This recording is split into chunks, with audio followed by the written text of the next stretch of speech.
Notre prochaine conférence sera présentée par Pierre-Major Léger et Sylvain Sénical, directeur du Tech 3 Lab.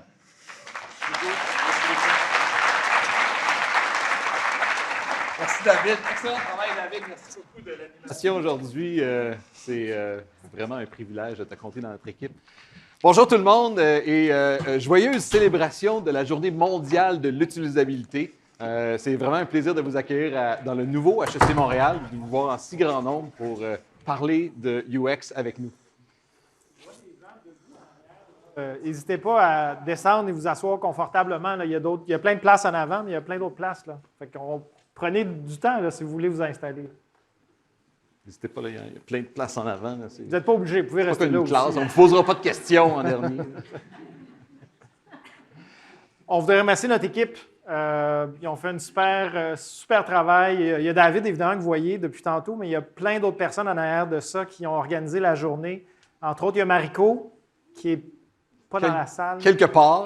On la remercie énormément derrière toute la logistique. Et toute l'équipe d'étudiants, assistants de recherche du lab, qui ont fait plein de trucs là, que nous, on n'a même pas vu aujourd'hui, là, mais la logistique, à l'accueil, etc. Là, fait que merci beaucoup à tous les assistants du lab. Une grande main d'applaudissements. On a vraiment une super équipe, puis on la remercie énormément. Est-ce qu'on se présente? Hey, t'es qui, toi? Moi? Pierre-Major Léger. Non. C'est moi qui est en marketing. C'est ça. Sylvain Sénical, je suis professeur de marketing à HEC Montréal, co-directeur du Tech 3 Lab avec 3 de mes collègues et cofondateur du Tech 3 Lab, donc je suis ici depuis le début. Moi, c'est Pierre-Major Léger, je suis professeur de technologie de l'information. Je suis ici depuis le début, cofondateur du Tech 3 Lab avec Sylvain. C'est vraiment un privilège d'avoir, année après année, autant de gens qui s'intéressent à nos travaux. Et on remercie, là, je vois il y a beaucoup d'anciens de l'alumni du Tech 3 Lab ici aujourd'hui avec nous. Merci beaucoup d'être là. On veut vous parler de 2 financements qu'on a eus. On a une belle annonce ce matin. On va vous parler de ça, mais avant, on va commencer par une histoire. Est-ce que ça vous tente? Oui. Okay, c'est une histoire de nouilles, des pâtes alimentaires. Imaginez-vous dans une cuisine d'un restaurant. Okay? Les cuisiniers, les chefs, c'est des spécialistes en intelligence artificielle. Ils préparent des plats. Okay? Le plat central, c'est des innovations technologiques. Vous voyez bien l'image, là? Ouais. Et là, ils ont une méthode assez particulière pour savoir si un plat est bon.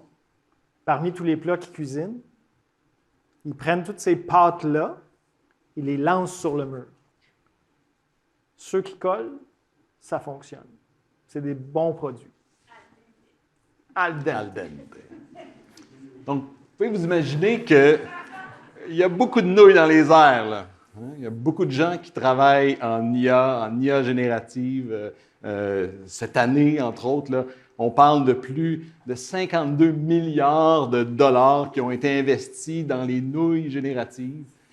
Et on a cette course aux armements de la nouille, entre les grands du domaine où on se dépêche sans trop tester ce qu'on développe, à aller rapidement sur le marché pour s'assurer d'être les premiers à lancer, à avoir nos nouilles collées au mur.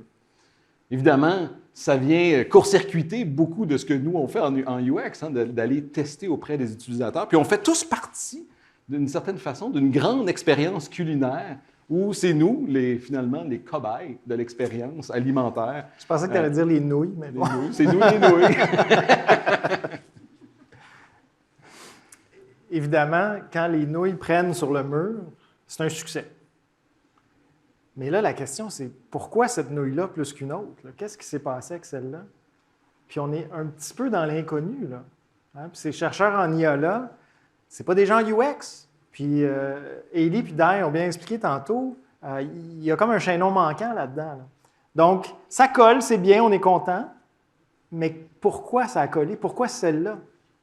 Puis quand ça colle, bien, on célèbre. Clairement, il y a des grands succès. Puis, je veux dire, il y a des choses, c'est assez impressionnant ce qu'on a vécu dans la dernière année. Mais on célèbre surtout ce qui colle au mur.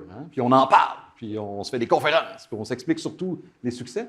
On ne revient jamais trop souvent sur toutes les nouilles qui jonchent le sol des laboratoires d'IA, qui sont énormément d'efforts qui ont été mis à développer des modèles qui ne marchent pas. Hein, selon Gartner, c'est presque 85% des projets d'IA, finalement, qui finissent au sol. C'est quoi l'ingrédient qui manque dans ces recettes de pâtes? Bien, vous le savez, là, c'est l'utilisateur. On ne prend pas la peine d'aller s'assurer de comment cette technologie d'IA-là va s'insérer dans le quotidien des gens, dans leurs habitudes, dans leur travail, dans les processus d'affaires. Hein? Vraiment aller à la rencontre de ce que finalement nos utilisateurs veulent manger en termes de nouilles.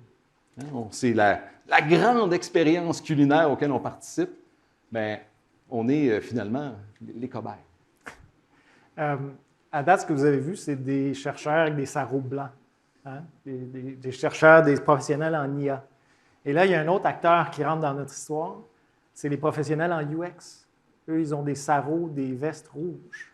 Ces gens-là, toute leur vie, ils ont étudié l'utilisateur, puis c'est eux qui ont la clé. C'est eux qui sont capables de dire « Ah, cette nouille-là, elle va coller. Celle-là, elle ne collera pas. » Au lieu de les lancer sur le mur, ces spécialistes-là, vous avez une recette. Vous dites « OK, la probabilité que celle-là colle, elle est pas mal bonne, on est prêt à lancer le produit. » Les autres, non, c'est pas le temps. C'est vous les spécialistes des nouilles, finalement. Des nouilles qui collent. Hein? Oui, c'est les meilleurs. Des nouilles qui collent, puis des implantations de nouilles dans les organisations, là, vous en faites depuis longtemps. Le métier du facteur humain, là, ça fait 70 ans qu'on étudie l'humain en interaction avec la technologie, et c'est ce que vous faites au quotidien. Hein? S'intéresser à parcourir les cuisines des organisations, hein, à comprendre qu'est-ce qui fait en sorte qu'il y a des plats qui sont plus savoureux, hein, s'intéresser à ce qui fait vraiment que certaines nouilles sont meilleures que les autres. Bien, c'est vous, là. Vous allez à la rencontre des utilisateurs, c'est votre métier de comprendre ce qui fait en sorte que, qu'est-ce qui fait que les nouilles collent. C'est important là, de s'assurer que l'expérience utilisateur revienne au premier plan, qu'on ne soit pas le plat secondaire du développement de l'IA générative. Il faut revenir comme l'ingrédient principal pour s'assurer de comprendre qu'est-ce qui fait en sorte que les nouilles collent là, sur le mur de l'innovation. C'est vous, là, vous avez un rôle important à jouer là-dedans. Ça fait longtemps qu'on étudie les pâtes, mais on a des nouvelles pâtes. Le marché des nouilles vient d'exploser. Il y a des nouvelles formes, nouvelles textures, nouveaux goûts. Peut-être qu'en UX, il faut aussi affiner nos méthodes, nos recettes, nos outils, pour arriver à ce que les gens acceptent d'utiliser de l'IA, qu'ils soient confortables avec ça, avec toutes les belles idées que Dai et Élie nous ont données tout à l'heure, pour rendre l'IA plus acceptable, plus utilisée, puis qu'il soit vraiment efficace dans les expériences des utilisateurs. Donc, il y a quelque chose à faire là avec ces nouvelles nouilles-là. The unpredictable noodle, hein, les nouilles imprédictibles. Quelque part, dans la dernière année, bien, on a quand même pas mal de nouilles qui ont collé sur nos écrans. Hein? On peut s'entendre, il y a eu des beaux succès, puis il faut s'émerveiller quand même depuis ce que l'IA générative nous apporte, amène et transforme notre manière d'interagir avec la technologie. En même temps, nous, en UX, bien, il faut se questionner parce que, quelque part, nos manières d'interagir avec les systèmes n'ont peut-être pas évolué aussi rapidement que la technologie sur laquelle l'IA générative repose. Hein? Je ne sais pas pour vous, là, mais moi, j'ai passé mon année à faire du cut and paste. Dans des lignes de prompt, pour ceux qui ont fait du DOS il y a peut-être très longtemps, il y a une certaine analogie là, à revenir dans les années 80 à faire des lignes dans un terminal. Hein? Ce n'est pas normal qu'il faut célébrer qu'il y a des nouveaux métiers, les prompt engineers, peut-être vous avez entendu parler de ça. C'est comme pas normal là, qu'on soit obligé de créer un nouveau métier pour être capable d'interagir avec les interfaces. C'est pas normal que soudainement, il faut être devin pour savoir comment fonctionne la machine puis découvrir ce qu'on est capable de faire avec. Quelque part, là, l'analogie avec les pâtes, c'est que c'est comme si on nous a donné un plat de nouilles, mais on ne nous a pas fourni de recettes pour savoir vraiment l'utiliser, d'être capable de faire des plats savoureux avec pour nos utilisateurs. Évidemment que la communauté UX a un rôle à jouer là-dedans. Là. Comment on peut faire que ces nouilles-là soient savoureuses puis que les gens aient le goût de les utiliser là, puis qu'ils comprennent ce qu'ils sont en train de faire. Un peu comme le One-Arm Bandit that you were talking about. Il faut comprendre ce qui se passe. Là.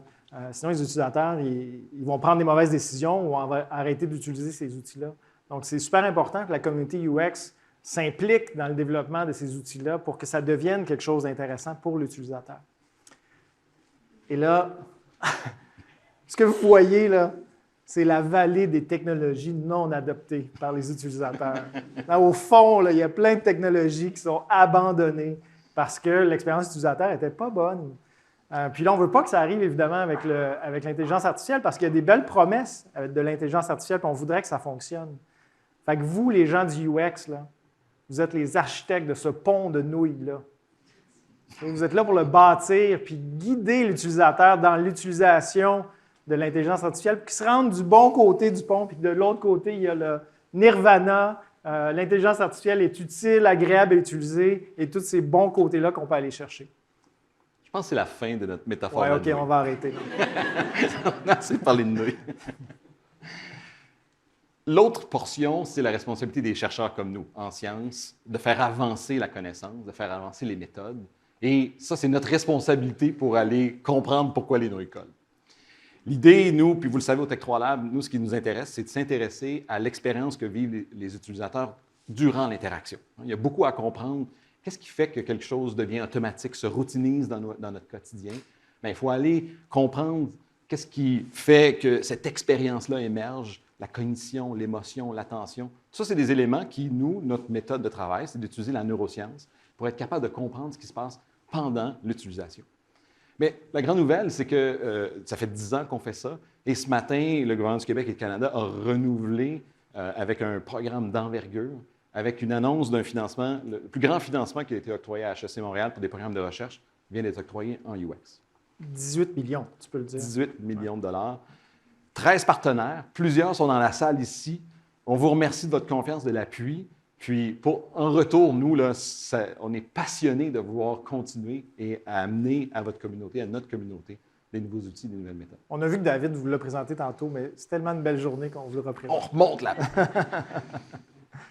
Il y a 2 programmes de recherche dans ce financement-là. Un premier, qui est améliorer les mesures et les méthodes industrielles en UX. On va vous parler des 3 petits morceaux qui sont après. Et le deuxième programme, qui, lui, s'intéresse à la facilité d'apprentissage des interfaces, AI ou autres, et aussi la disponibilité cognitive de l'utilisateur à utiliser l'interface. C'est une interaction. Il faut que les deux systèmes, là, humains puis machines, soient prêts à interagir ensemble.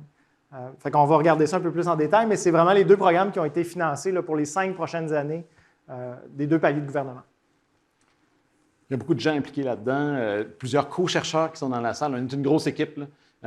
Nous, on est ici pour en parler, mais on voudrait prendre l'occasion de remercier non seulement nos professionnels de recherche, nos étudiants, mais aussi les co-chercheurs qui font partie de chacun des 2 programmes. Et tout ça, évidemment, ça ne peut pas se faire sans les gens de l'industrie. Nos partenaires, il y en a 13, là. Vous les voyez, Sobeys Desjardins, Deloitte, Blue Yonder, D-Box, Vidéotron, ServiceNow, Alloprof.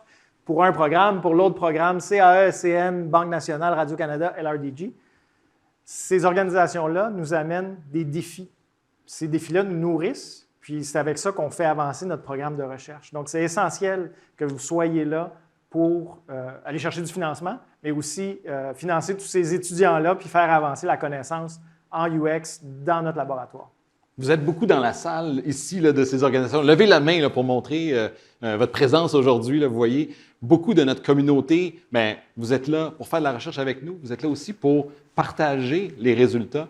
Et des exemples comme Jean-François avec Alloprof tout à l'heure, avec la présentation des gens de ServiceNow. Tout ça, c'est aussi ça. C'est de la recherche, on fait avancer la connaissance, mais aussi l'idée, c'est de le repartager. Et ce milieu-là, il faut nous voir un peu comme un hôpital universitaire. Hein? On a la chance d'avoir des partenaires qui nous fournissent des défis, mais aussi de former des futurs étudiants. Plusieurs, il y en a dans la salle de nos anciens. Il y a une toute nouvelle génération d'étudiants là, en formation actuellement dans notre hôpital universitaire. Tout ça, c'est rendu possible là, grâce à cette collaboration unique là, avec l'industrie. Je vais vous parler quelques instants du programme, puis sur quoi on travaille. Qu'est-ce qui va nous animer durant les 5 prochaines années?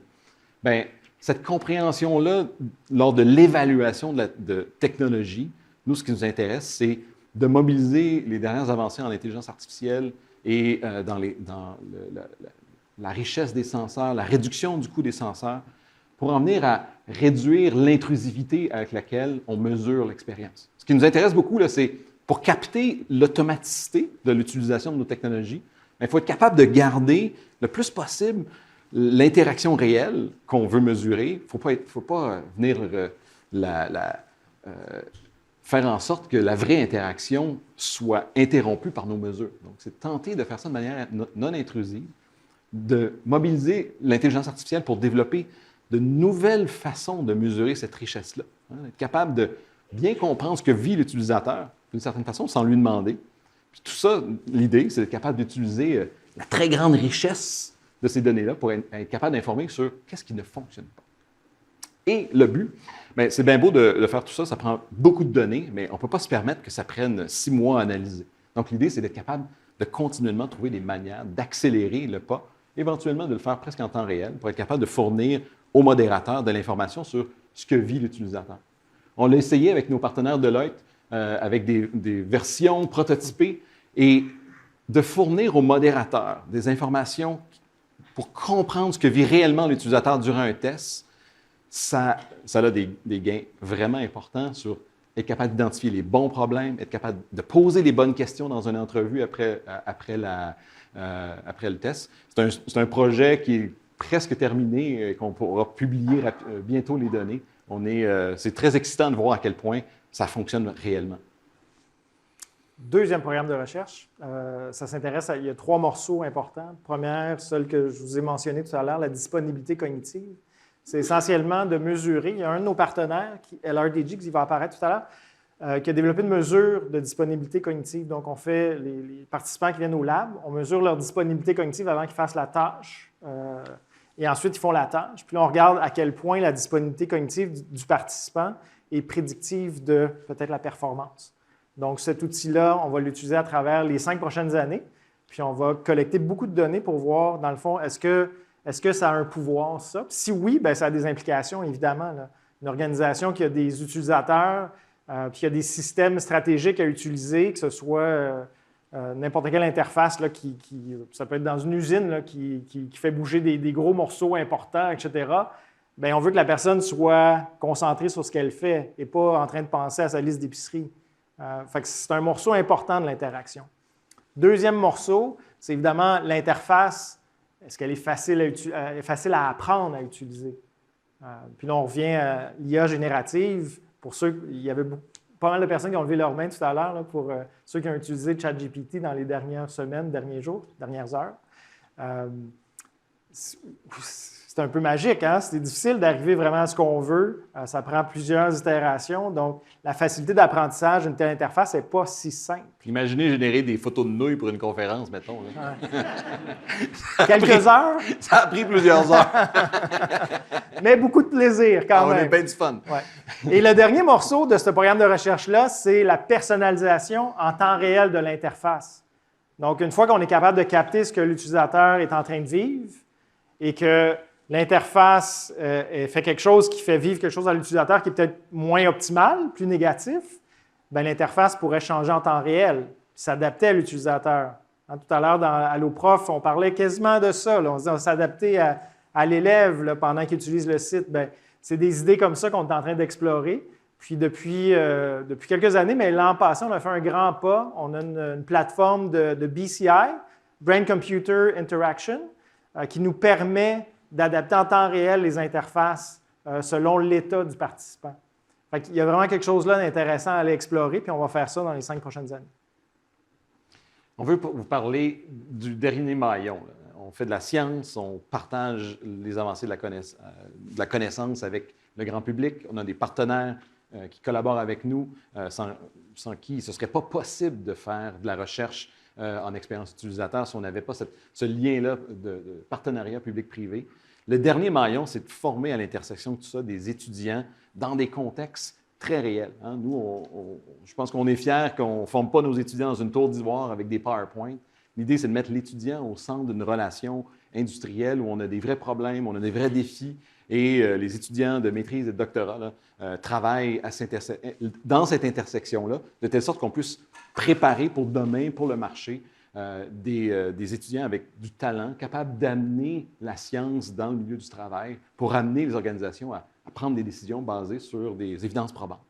Et on a 2 courtes vidéos. Il y en aura d'autres qui vont être diffusées dans les prochaines semaines. On a été interviewé des étudiants qui ont participé cet été à des projets. On vous en présente 2. Je vais appeler en régie pour qu'on va avoir un premier de nos vidéos, puis ensuite une deuxième.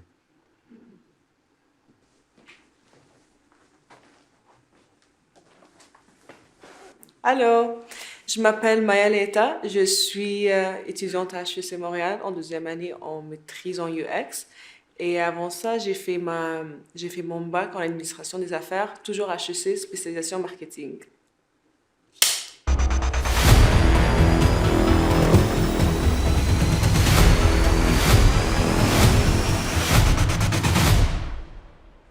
Notre programme de maîtrise en UX est unique en son genre, combinant théorie, pratique et recherche innovante. Nous sommes très privilégiés d'avoir des partenaires industriels qui alimentent nos recherches de problématiques actuelles et qui offrent des terrains de jeu uniques à nos étudiants et nos étudiantes. Dans nos cours, nous avons appris des notions et des méthodes essentiellement liées au UX.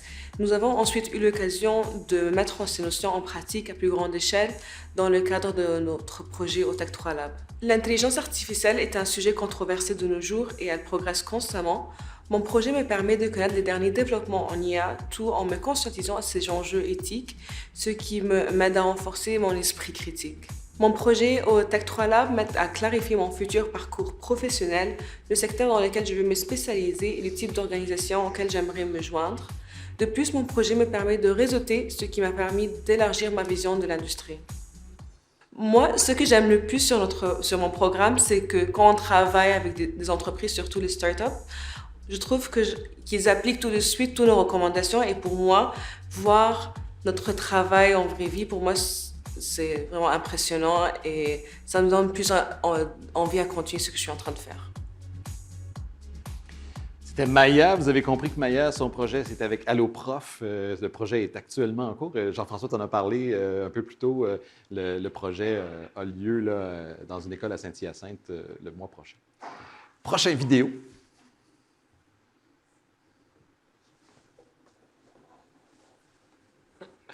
Je commence quand je suis prêt.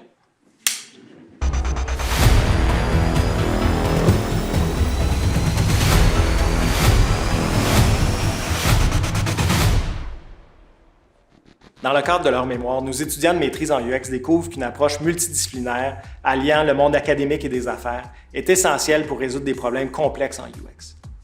Mon projet au Tech 3 Lab me permet d'appliquer et d'explorer de manière pratique des connaissances enseignées dans les cours de maîtrise.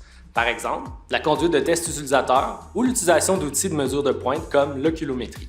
Ce qui me passionne dans mon projet, c'est d'avoir l'opportunité de travailler au développement d'un produit qui n'est même pas encore sur le marché. Comme ça, je peux contribuer au design en apportant des insights précieux pour en faire un produit qui répond adéquatement aux besoins spécifiques de l'utilisateur final. Comme sur le marché du travail, tant au laboratoire que dans les relations avec le partenaire, tu es un projet parmi plein d'autres. Donc, tu apprends rapidement à valoriser et rendre efficiente chacune des interactions de sorte à faire avancer adéquatement ton projet. C'est sûr que moi, j'ai un background en design graphique, donc je suis venu au Tech 3 Lab pour approfondir mes compétences avec une approche scientifique. C'est-à-dire que chaque action, même la conception de questionnaire, doit être rigoureusement justifiée. Cependant, ça ne veut pas dire qu'on minimise l'aspect pratique de notre travail. La théorie et la pratique se complètent, nous permettant ainsi de maintenir une balance entre ces deux aspects essentiels. C'était Élie. Vous avez compris qu'Élie travaille avec CAE dans un des projets d'IA générative sur lesquels on travaille actuellement. Là-dessus, on vous remercie énormément. On vous remercie de votre attention, de votre intérêt, surtout de votre présence aujourd'hui. Et bonne fin de journée d'utilisabilité. Merci à tous. Ah, ben oui, c'est ça.